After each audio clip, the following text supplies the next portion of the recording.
You don't work for someone. You don't report to an office. You don't check in with coworkers, because it's just you. And for a while, you felt free. But freedom without a system? That's just another word for stuck. You set goals. Then you don't reach them. You stay busy. Yet your pipeline doesn't grow. You meet people, only to never hear from them again. And the worst part? It's only getting worse. You want things to improve, and they can. But it starts with you. MPN is an online accountability group for financial advisors, mortgage brokers, real estate professionals, insurance agents, coaches, and consultants. People who know their profession, but need structure to stay consistent. Every day, 6 disciplines to complete. Every week, 4 steps to follow. Every month, fellow professionals see your commitment. And the outcome? You build yourself. You build your business. You build your network. MPN, where information meets implementation. Learn more at mypersonalnetwork.org. Hi, I'm Bobby Aldridge with BAM Metrics. There are so many programs out there that measure your swing speed, sets, reps, your BMI, your body fat, but the one thing they're not measuring that's so essential is mobility. Mobility is the key. If you're measuring your mobility, your performance will get better and you will reduce your pain. I created BAM Metrics to make it easy for people to repeat the exercises so they could do it properly at home on their own. It's simple, it's easy to do, and from a senior to a pro athlete.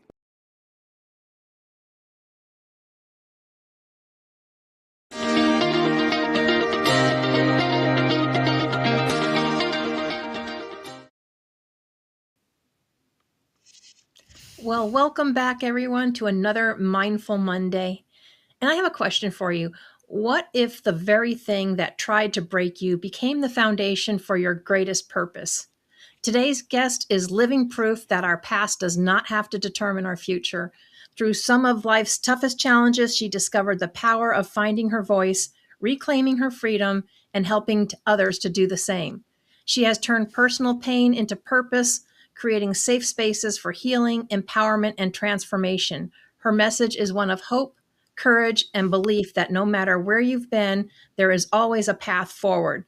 So please join me in welcoming author, truth coach, and advocate for healing and freedom, Nattolie Chilton, to Mindful Mondays. Nattolie, thank you for joining us. Thank you, Laura. That's amazing to hear you say all those beautiful things about me. Well, you've accomplished a lot. Incredible. You've accomplished a lot, and I think you've been on an incredible journey, one that a lot of them will resonate with. So, because to me, your story is one of incredible transformation. So, can you take us back to the moment when you realized your pain no longer had to define your future? Sure. Sure. That took a long time. I it's such a big pain is such a big part of my story. I had phantom pains. You know, when you lose a limb and it just aches for amputees? Yeah. That was what it was like. I think I was missing my spirit and I was carrying the experiences that I'd lived. Um, so when I knew, well, there was a moment happened about 216. I was on a massage therapist's table, and for the first time in my life, that pain had left me. It was gone. And I had prayed for it, I had worked at it, and finally it just wasn't there. And I looked for it because it was like, where is this? And so could you just repeat the question? When I Well, realized pain didn't have to define me. yeah, and maybe we should start maybe a little bit backwards, or back up a little bit and explain to a little bit people about a little bit of your journey, because you've been through a painful journey, and maybe so that people will understand a little bit what the pain is that we're talking about. Sure. Okay. So, I mean, I grew up in a family that focused on grief. My mother, she had grief on autoplay. You know how you play a song over and over again? That was her with her traumas. And so instead of hearing people in gratitude, I heard the most painful traumatic stories. And so that laid down a neurological and a somatic physical grid for that type of modeling, even though I was naturally an optimist. Mhm. So the, sexual abuse was how it started, and it wasn't just me. It was also multi-generational in my dad's family, in my brother, but it was all compartmentalized, so there wasn't the mirroring, the decompressing of the experience because it was never witnessed. So then you just carry that secret. So that's really the secret keeping was part of that compression of the experiences, the aloneness, because you're keeping it. Yeah, you're keeping it to yourself. So you are alone with it. Um, and then that just grew. It snowballed into acting out sexually because of the sexual abuse, Right. and because of the imprinting. My mother actually spoke that over me, spoke the the promiscuity. She was afraid I would be, so she actually like spoke it over me, thinking that that's what I was.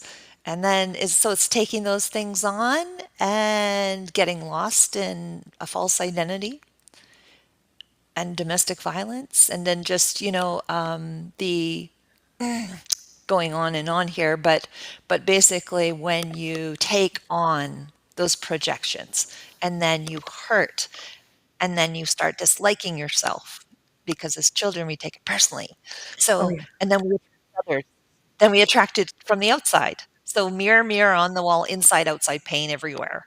And that's how it was for decades. Just destruct mode. And Yeah. I was lost in it. I Well, was it's just kind of lost. understandable if you're, when your environment and your family and everything was like that. I know Jim Rohn will always say that, you're kind of the total of the 5 people that you spend the most time with. And if you're around, especially when you're younger and you're around that, yeah, you take that on and you take on that identity. But yeah, I'm so glad that you were able to find your way through that. And I know that was not an easy trip by any means. But I think so. You did write the book Unsilenced. Is that kind of was that part of the healing process for you? Was writing the Unsilenced? 100%, Laura. Um, Writing it out, because that was the really the unwinding of my voice, getting it right, creating a grid of truth, because there were so many shadows and hills and valleys, Hmm. deception and truth and mix. And so meditation, being mindful for 10 years on my life, reflecting and sorting it out. And then and writing it out, and healing deeply, and going through the accountability, going through eventually the forgiveness, Yeah. and of myself also. So I think that's still happening a bit, is the self forgiveness, but I'm mostly there. Hmm. Um, so that was huge. And then the unsilencing is the basically going from being in writer's mode to then learning how to speak it out. Yeah. Yeah. Two And different things. Definitely two different things. two different worlds. Yep. Bri- Bridging them, and that's taken really the last 6 years to where I am now, to be able to be lucid and have the continuity of thought, Right. without the triggers. Yeah. And I think that's important because, everybody would love to wave a magic wand, right? Make everything go away and be better. But the truth is, you went through years of stuff. It takes time, sometimes years, to unravel and undo all of that. So, Yeah. two questions come to mind. For one, you mentioned forgiveness. And I've had other people on here before, and everybody has a different idea of what forgiveness is. And, so maybe you can share with us what your definition of forgiveness is.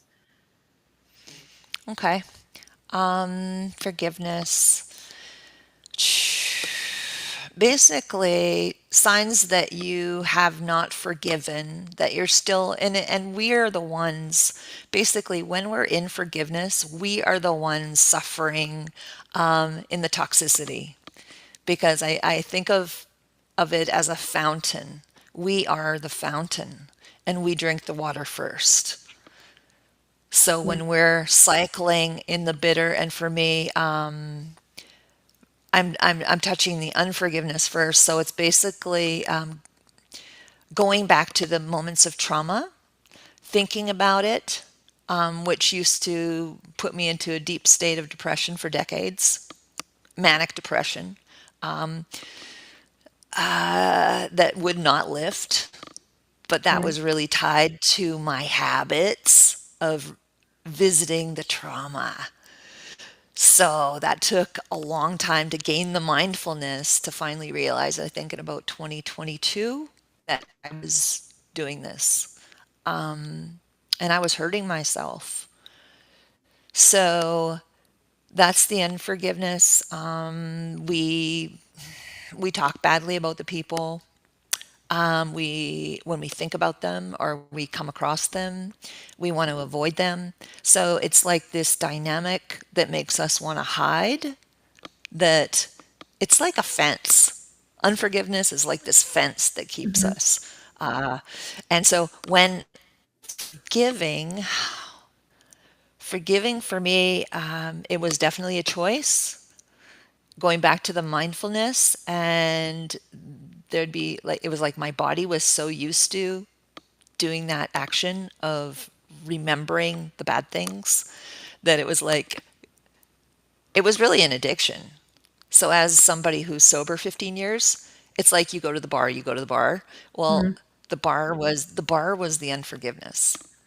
And for me, it's like choosing never to go there again. And I might, during the process of learning how to forgive and staying committed to it, I might go there for a moment, but then it's like I'd leave. And eventually I just really almost completely stopped going there to the bad memories. And what's happened is my memories have changed. I really don't have access to the pain. I don't have access. A lot of the moments have just faded. The worst moments that used to just freeze me, Mhm. upset me. It's just not there anymore, and I actually have peace with the people, especially my mom. Oh, that's good. So Yeah, I she was asked. the worst Yeah, well, or the yeah, best. especially when you expect your mom to be the one that protects you and looks out for you and kind of stuff, and that you don't have that. Because, but I asked because, there's a couple things that have happened, like when I was a kid and I would hold grudges. I mean, I held a grudge against my dad's stepfather for like 22 years. Just yeah, but what I didn't realize was how much it was actually hurting myself doing it, or saying things over and over, thinking you're venting, but really all you're doing is reliving it over and over. And I never looked at it until I started meeting with people, and they said, when you say you forgive something, it doesn't mean that you forgive them for what they did, but it's a different kind of forgiveness. You have to like forgive yourself, and for being that, you have to be able to clear it out and move on. Otherwise, it just stays trapped in your body. And as you've explained, some of the side effects and stuff that you can wind up getting from that, the deep depression and everything else. So, but yeah, Hmm. so I was Yeah. curious. Well, good for you on it, and it's not like on what that you've done and chosen to do. Um, it's just so important, and the freedom, it frees up so much energy. And I'm not saying that, I don't have offense against people, or kind of, you get hard-hearted and you don't want to really spend time with somebody because Hmm. they did something that pisses you off. Oh, the point about that you just said, I wanted to just touch on that. The point that you said, it does not take them off the hook for what they did. No, I'm not saying that at all. They're still totally accountable. And of course, it's best if they'd admit it, Right. but we don't need them to admit it to make the choice ourself, to for ourself. Let it go. Right. Yeah. And I Let love them that. go. Yeah. And my other one is, 'cause especially I think you talk about it a lot in your book on silence, but what does finding your voice truly mean? And why do you think so many people struggle to speak their truth? I'm going to show you my baby because this took You 10 go right years to ahead. write. I'm going to show my baby. There she is. There. That was me. Whoopsie. That was me. That's my paperback. The other Yep. one is my Audible is a picture of me in red.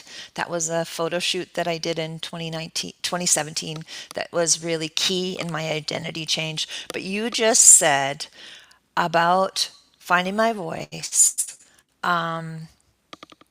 Could you repeat that, Laura? I Yeah, lost my and train of because thought. there's a lot of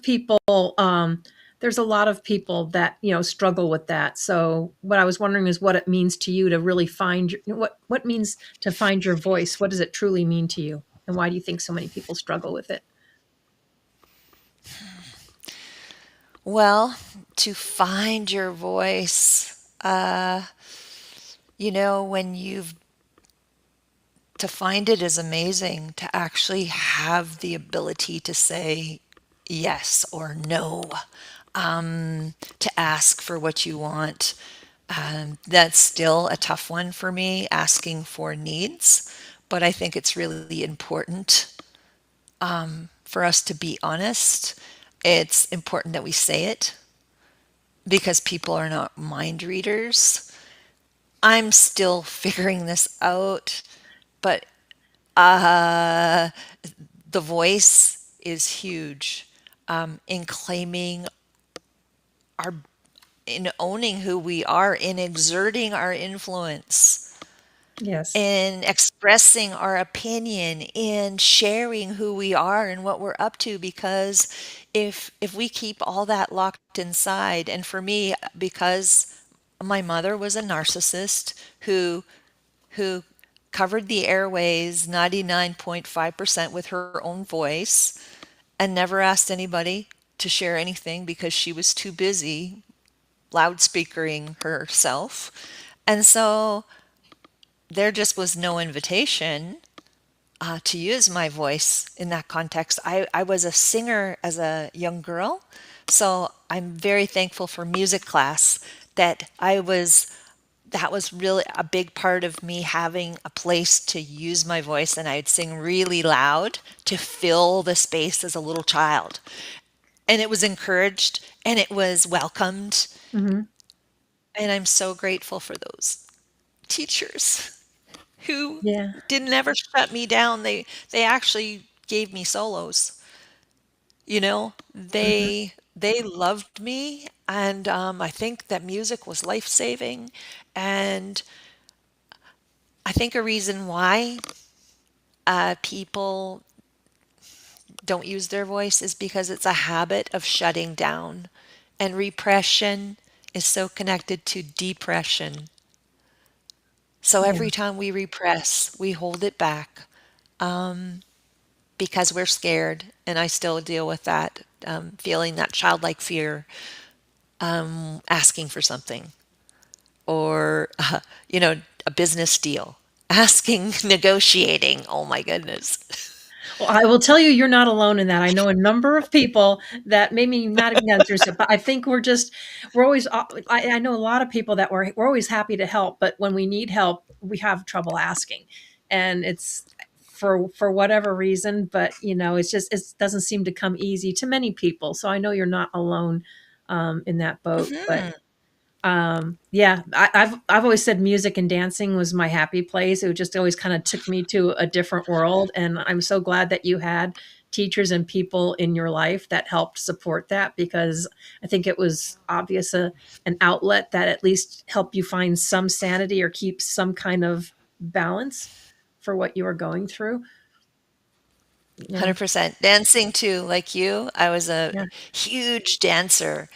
So finding freedom in movement. is huge. And that's Yeah. also part of reclaiming because, yeah, in trauma, we can shut down those expressions. And Hmm. I need to reclaim my dancer again because I Yeah. was a huge dancer for decades. But the last 10 years, that's been shut down. So it's like, so that's like for people wanting to reclaim the territory of self, looking for those areas. What did you used to love and do and no longer do now? And how can Oh, we just yeah. add that back in, put the spice back in, and get it Make the going? time. Yeah. When you make the time for that, I think, and you just start to try it a little bit, it's like, oh, why did I stop doing this? Because it's what we love. It's like we get in this whole busy, supposable, or responsible adult life or whatever, doing what we think we're supposed to be doing. And it's like we stop doing what we love. And yeah, Right. yeah, definitely. But many people carry shame from past experiences. What was the turning point that allowed you to move from shame and self judgment to the healing and self acceptance? I love this question. I love this question. I would have hated it in the past. See how we transform, I know, y'all. but see how much you've grown. Well, you know what? A huge moment happened for me in 2017. I did a photo shoot and it was God led. It was like, do this photo shoot. And I wore a latex jacket like the Matrix, and I wore thigh high, basically hooker boots. And and yeah, it was about shedding that identity that had been placed upon me. And so I did that photo shoot, and it ended up being on the cover of my Audible book now. And that picture, it was like there's a trafficking organization called Exodus Cry, Mhm. and they do documentaries, and they support the vulnerable and rehab the trafficked. So I wanted them to use that picture when I did it in 2017. In 2020, the opportunity came. They call a call for artwork for a trafficking hub campaign to shut down Pornhub. I entered that picture in the 11th hour on the last day, 5 hours before it closed, submission closed, and it was given international mention, and it ended up being in an LA art show. Wow. And that picture, yeah, it was absolutely huge as the recognition of, that I had been exploited in different scenarios, and I never really owned that, Hmm. that had happened to me. And it was like the unsilencing was the picture. Is like it's a screaming picture, and it's like that happened to me without having to say it. Right. And then it was the recognition of getting the international mention. And and the pain is called and the picture's called Pain Repurposed. Well, yeah. So it's this process of rebranding and changing my name. Also, I got rid of my birth name and I rebranded myself to what I wanted. Well, So it's reclamation, right? right. Yes. Yeah. I don't know if I answered your question. Oh, no, no, you're doing well. I mean, that obviously, because if you hadn't accepted yourself and where you're at, yeah, you probably would have never put that picture in, or got to that, level. And it's kind of like how you were saying the picture space. It reminds me of from what I've seen, there's a lot of people that go through trauma that maybe can't speak it, but they can draw it out or they can do pictures to kind of like, I know it's mostly used in young kids or young child, but I know some other, sometimes adults, people that just don't want to express stuff, they will do it in paintings or writing. So it is another way of expressing and getting that out there. People just have to, Right? look a little deeper and not just say, oh, this is a cover, kind of a thing, because it obviously meant something very deeply to you. And other people that can resonate with it, I'm sure, would also resonate with that. But Well yeah, said, Laura. Well said. Yeah, it's I'm really enjoying this conversation big time, and part of what I've had to unlearn in my unsilencing is to stop communicating in code.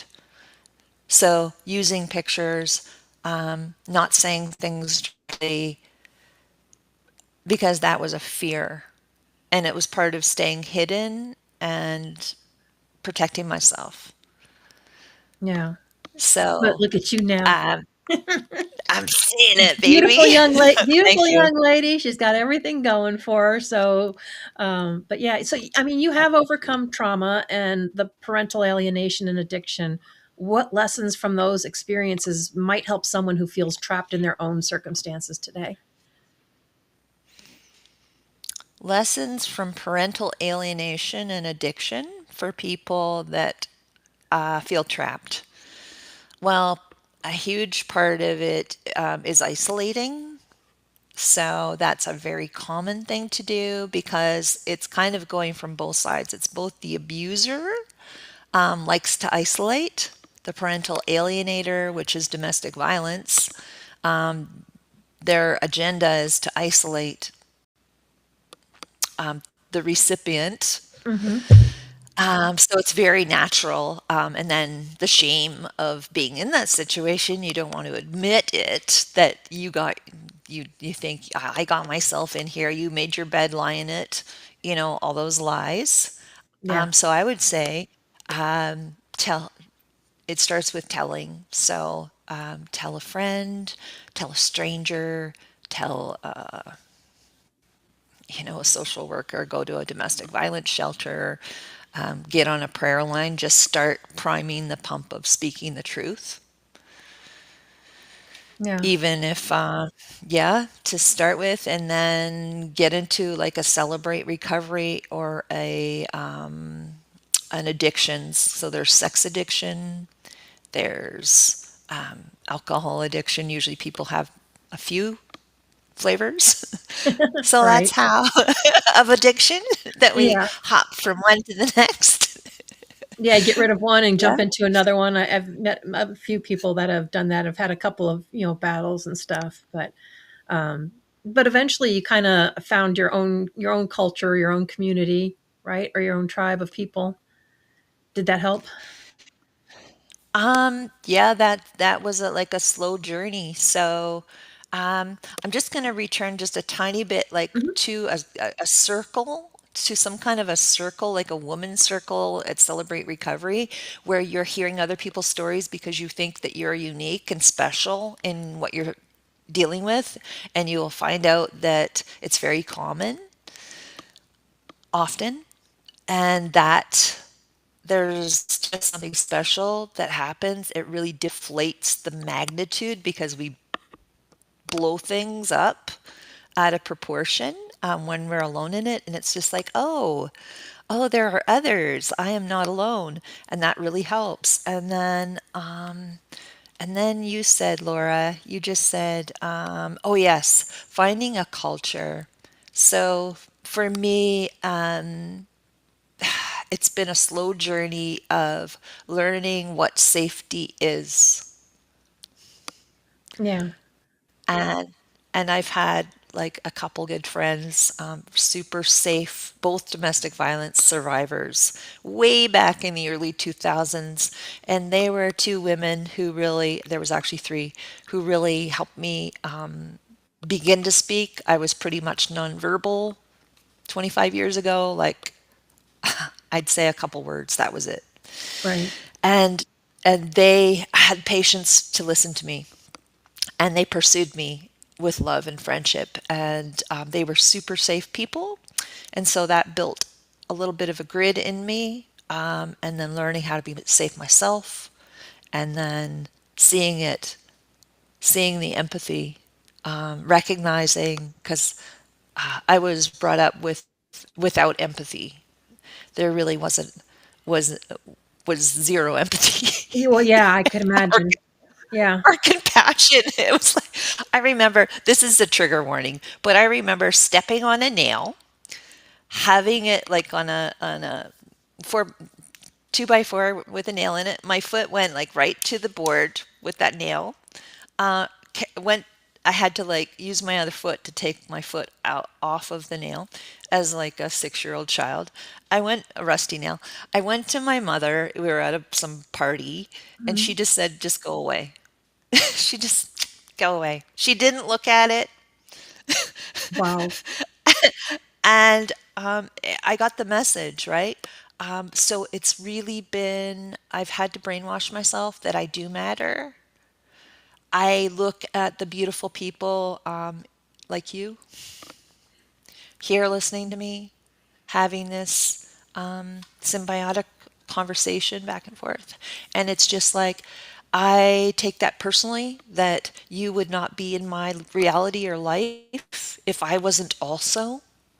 So, listener, look at your friends. If you don't think you have any value, look at the good people around you and just take that personally and say, they would not spend time with you if you were worth nothing, if you were such a crap person. So, I was there. I don't know if you are, but I think sometimes we got to remind ourselves, yeah, we're worthy. Yes. You know, everything we've been through serves a purpose. Yeah. Yeah. Yeah, Everything. I've never had that kind of abuse or anything in my background. Just Good. and not everybody does, but that doesn't it doesn't always take trauma like that to make you feel like you're not worthy, or or that who wants to hear you. It just kind of depends again on the environment, the things you're brought up around, or how you perceived it at the time, and whatever you kind of started telling yourself, and you hung on to that, right? Because that's what you knew. That's right. That's right. It can just be, there are flavors, Hmm. lightness to darkness, and you know it's all valid. And somebody with a way lighter journey, it's still just as, everything is still as challenging to switch, to gain mindfulness, and to Yeah. transform. And we can transform. So it's just learning how to shift those gears, and we can do it. Yeah. For me, I guess from some of the things that I would think some would help is that, if you're in that kind of a toxic environment, is to kind of try to change your environment. I know when you're a child and you can't, that's very difficult because you're kind of pretty much stuck there unless you run away from home, and then you have a whole nother set of traumas, but, different life. But yeah, when you do get to that age and you are able to change your environment, you know, Hello. yeah, hello. Yes. Listen to Laura. That's right. And that was not in my grid Hmm. because I was the frog in the hot water. Like I left home in the almost boiling water, so I hopped right into another pot of hot water, and I couldn't feel the difference. So your suggestion, yes, and tell somebody what's going on. Yeah. Yeah, oh, and that's another thing that you brought up too, like going from a hot pot water. It's like, because if you don't do that work and figure out who you are, we have a tendency to keep attracting the same type of people in our life, and we keep getting in from one to another. It's not an easy cycle to break. So, but yeah, so give yourself grace. If anyone's struggling, I would say give yourself grace, right? Because it's, you have to not beat yourself up, and be proud of the accomplishments and the progress that you are making, because it does take time. Yeah. 100%. 100%. Like, look at yourself. It's helpful, I think, to see ourselves as the little child we once were and to Mhm. reparent ourselves with compassion. So, even now, if I, relapse in some way, doesn't have to be alcohol, but if I, don't do just something that I'm not proud of, I can say, it's okay. It's all right. Just try Right. again. Yep. Try Just, again, just and not to give get up. back on track. Keep Yeah. going. And Yeah. that's life. You have a Thank you so TEDx style talk that's called Return to Love. So I thought maybe we could bring this a little bit lighter, because I know we've been fairly heavy, but we are in a world that often feels divided, fearful. So what does it mean to you to return to love, and how can people begin that journey? Return to love. Ah, okay. Well, we just mentioned it. We just mentioned it. And I'm sorry, like my tone tends to be heavy because I've dealt with so much Oh, no. heaviness. No need to apologize. Yep. Oh, thank you. Thanks, Laura. Yeah. So returning to love to me, it was about returning to me. It was about that talk was actually, it was the first time I verbalized parental alienation Hmm. publicly. I had lived with that for 20 years as a secret. I was ashamed that to be separated from my children, and I made it part of my talk in a very small way. But for me, that was part of clearing the shame was by speaking it out. This happened. Yes, I had my role, but there was the other side. Returning to love. You know, I'm crying a little bit here and there, but June 11th, 2011, my daughter and I had been alienated fully for almost 5 years. My son also, my eldest son. And she got back in touch with me after her graduation, and she just said, you know, why didn't you come? I wanted you there. And that's in my talk. Wow. And I thought that she wouldn't want me there, and I didn't feel, I just thought it would be better if I wasn't. But on that day, I got sober 15 years ago, right? Right. Her love, her phone call, that second, just, I shed so much pain and weight in that moment that I could finally quit. And I did it for her, and I did it for me. And then the returning to love, alienated parents, the connection with the child has been, it's been toxified through the targeting abusive parent who basically badmouths and poisons the child against the other. And so you gotta you gotta work through so much rejection from the child, Mhm. and to keep loving them and to keep trying, even though they sometimes cut you off for a year, won't talk to you, they Right. ghost you entirely, they give you nothing, they hardly give you a hug. Right. Um, but it is that persevering, and it's like you feel like quitting because they're really, you're not getting it seem to be getting any rewards, but they too, it's like it's almost like an injured animal. You just got to keep nurturing it, and the relationship is the same. And returning to love, whether it's loving ourselves, having that inner connection that's been damaged towards Mhm. ourselves or towards others. So it's choosing to compassion, it's choosing nurturing, it's choosing to say, I'm thinking about you, I miss you, little bits of vulnerability, and that's all love. Sending a card, sending a gift, going for a visit, Yeah. spending the money, spending the time, and it's all worth it. It's worth it. It's, how many years, 15 years later, my daughter finally gave me a gift for the first time since she was like 5 years old. Wow. I've longed for a gift from her forever. And this year I got my wish, and the bond is finally, after 15 years of work, work, work, it's finally, grafting where we don't both, where there's that weirdness because you Right. got to work. You got to, but it takes both sides. Yeah. It's so complex, but it's also Yeah, pretty it always simple. is because you're human and there's all kinds of, factors and stuff in there. But and like you said, Yeah. it's on both sides, right? It's not just you. It shouldn't be you doing all the work. It has to be on both sides. It's not for you to do all the work for it. But Right.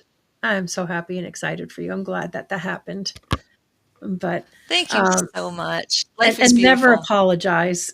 We don't judge here. It's a judgment-free judgment-free zone, and that's why I love this. People have the right to be the fact that you are able to be this vulnerable and share this with people. I think will tremendously help, because that's the whole thing, is right, to let people know that they're not alone. There's someone else out there that has gone through something similar, and it is Yeah. possible to get through it. You just have to find the right avenues, the right resources for you. So, but yeah, 100%. And focus on the goodness and be grateful. That's a big one I'm returning to.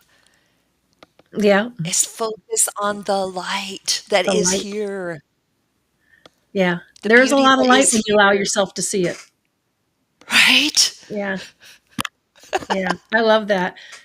So you are a trauma informed body, mind, soul therapist. What are some signs that unresolved trauma may still be affecting someone's health, relationships, or their sense of purpose?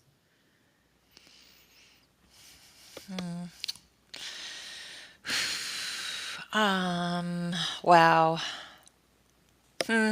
Feeling stuck, feeling frozen, feeling bored, um, overindulging in substances, including food. Yeah. Some people do shopping uh, therapy, but yeah, there's all kinds of different addictions you can pick up. Just depends on, how people get through things. But yeah, right? yeah. Um, something. Yes, I was the thought is blaming others. Hmm. That is a big signal, and I am projecting from my own personal. That's what I would camp on. I would say they are stopping me. They always Right. pointing out there, and it said when your finger's pointing out, there's three pointing back at you. That's a good point. All pun intended, but yeah, true. Yeah. I love that. That's a good point, though. I mean, because if you are doing the pointing, yeah, you have three fingers aiming right back at yourself. Right? Yep. And I was scared. Yeah, so fear could be another indicator. Fear and anxiety.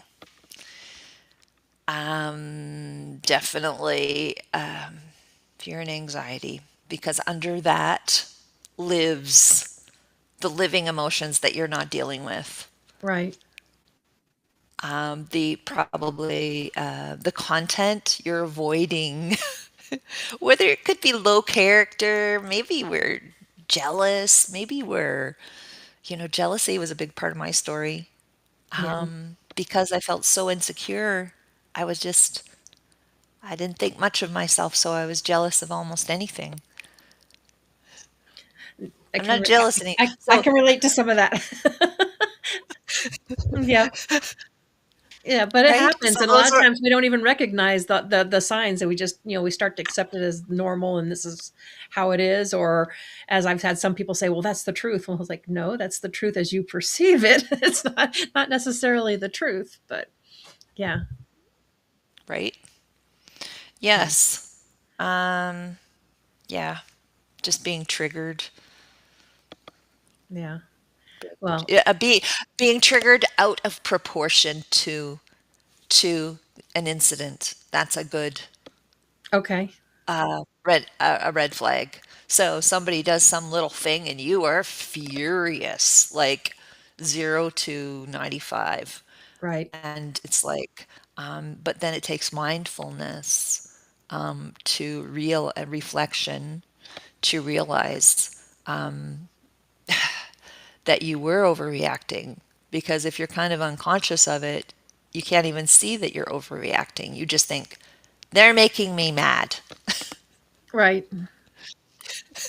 Yeah. Did you ever find yourself When, asking, why is that making me so mad? uh huh. Yeah. Yeah, I had one of those, a big one. Have you? Have you? Was there a time when somebody said something that just triggered you, like some words or a gesture? Oh yeah, I've learned to do that. There's some things I'm like, okay, so why is that really, a big issue? And I'm like, okay, so they're doing their own thing. Just because sometimes there's just little. It's just sometimes it's even just little things, but I'm just like, yeah, it's okay. It's not that big of a deal, and you just kind of and regroup. But yeah, Yeah, It comes that up. takes a lot of that takes a lot of maturity, emotional intelligence, and habitually teaching yourself to let it go. Let it go. Because 20 years ago, you probably couldn't do that for No, viewers that may be I just used to getting take started. on a lot of things, and I've always been a very emotional and a very sensitive person. And so if someone did something to my family, my friends, it's like it was on, and I took it on like all the time. And it just started creating issues with me. But when I got with my fiance, fiance asked me, he says, okay, he says, so is it something that you can change or do something about? And I'm like, no. He goes, then let it go. Because it's true. If you can't do anything about it, let it go. It's a lot of negative energy that if you can't do nothing about it, then stop worrying about it. You don't have to be in that situation, or you don't have to, like, if it's news or whatever, you don't have to watch it. You have the choice. And if you're not making a choice, you're still making a choice not to choose. So you're always making choices, and you have that choice to Right? do that. And so I really kind of took that to heart and embraced it. And so when things would come up, I'm thinking, okay, is that something I'm really in control of or can change? Nope. Because if it's not me and it has nothing to do with me or myself, I have no control over it. The only thing you have control over is you. You don't have control over other people. So you have to either let it go, step away, put yourself in a different environment, not put yourself in that one, but and that's kind of how I eventually got to my whole, judgment free. No one needs to be judged. People have the right to feel and believe how they want. I don't have to agree Hmm. or disagree. I don't have to be in that space, or I can be in that space. We all have those choices. But it took a lot of practice. It took a lot of practice, a lot of time. Not to say it doesn't pop up every now and then, but I'll normally catch myself a lot quicker and say, "Yeah, no, that's okay." That's a lot of organization, neurological organization like that. You creating the pathways. Okay, if this Yeah, happens, I go that way. If this happens, I go this way. So, uh, listeners, it takes time to grow that neurological plasticity of choice, but you can. Laura has, I have, and boy, like it's incredible the places we can go, and the freedom through effort and sustained, consistent persevering towards what we want, what you truly want, which is to have some peace and some yeah, joy and absolutely. fun. More Yeah. fun, more fun for me. So for people that, how do when people know that they've given away their power, they've given their power away, what would you say are their first steps to reclaiming it? The first steps to reclaiming their power. Oh, good question, Laura. I try. First, first step. First step. Wow. What was my first step to reclaiming my power? Facing fear. Facing a fear. That was, I had an anxiety disorder. I had panic attacks like around the clock, literally all day long, every day. So I was phobic of people. I would cross the street. I was a shut in at times. And so I started to make myself cross the street, walk by people, and say hello. So face your fear. When I was scared of heights, I started to take very scary rides. I did karaoke, and my hand was like literally like this. Wow. Well, you got one Face on your me because fear, I don't do baby. that. I don't care how how many drinks, I'm not doing karaoke, but yeah. Oh, and that's Right on. good too, really, to face your fears and say, "Well, why am I so fearful of this?" And I've always found that, instead of listening to everybody else telling you what you can't do, or just saying, I can't do that, it's like, how can I do that? Change the wording, right? Because I think you can do anything you put your mind to. Obviously, you have come a long way. And I think, like you said, mindfulness, that mindset plays a big part in that. Yeah, the I love that state. Excellent. Well said. I heard what you said there, and I would just add that the way out is through. So not Yeah. over, not under. Like sometimes you can do that, but some things where you really, it's almost like a bully. Sometimes you really need to confront it. Hmm. So sometimes it's a person, Right. sometimes it's a fear. Yeah. Yeah. Yeah. Natalie, we got about So, 5 minutes left. So, what is one story you've been telling yourself that may be keeping you from healing? And what could you change if you chose a new story starting today? probably my present story. My old story was one of being a loser. I always believed that I was a loser. And until one day, this guy, he was a very successful client, like a millionaire client, and he laughed at me. He literally, when I said that, I just kind of said it offhandedly. I was having kind of a low self-esteem day, and Hmm. he just laughed. And I was like, and like that is it was like that is the most ridiculous thing he'd ever heard. And I thought, well, coming from him, that kind of helped me shift that narrative. It definitely broke my pattern. Hmm. So today, the one narrative, probably the narrative that I really want to change today is that I can have actually a healthy male female like romantic relationship. That still is not very true for me. There's still some healing to be done in that realm. Hmm. And so I want to prove to myself that I can, like, with the right partner, I believe that I can be a fully functional, whatever that means, partner with a in a wonderful, loving relationship that goes both ways. It's free and compassionate, and where we both have a lot of faith, because faith is God is God is my thing. Yeah. Yeah. That's where I hang my hat. So he'd have to hang his hat there too, and yeah, and that's so. I guess that's the answer to my question. How about you? What's the narrative that you'd like to shift? Is there something left for you that a shift in narrative? Well, there's one thing I will say that's really helped me, and it was a previous guest, and maybe it'll help others as well. Is he taught me the game of 10. Because when people ask you or how you feel on a scale of 1 to 10, everybody's like, oh, it's like, no, you're a 10. So you sit there and you say, I am a 10. I am doing the best that I can with the awareness that I have. I am always right with the awareness that I have.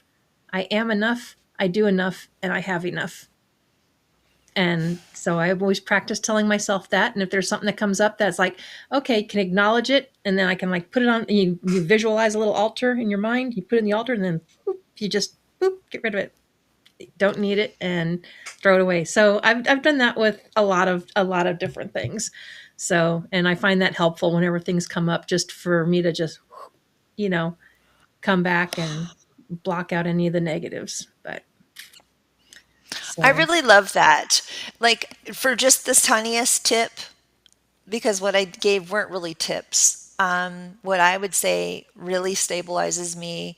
Back in 2007, I heard the audible voice of God say, I am with you.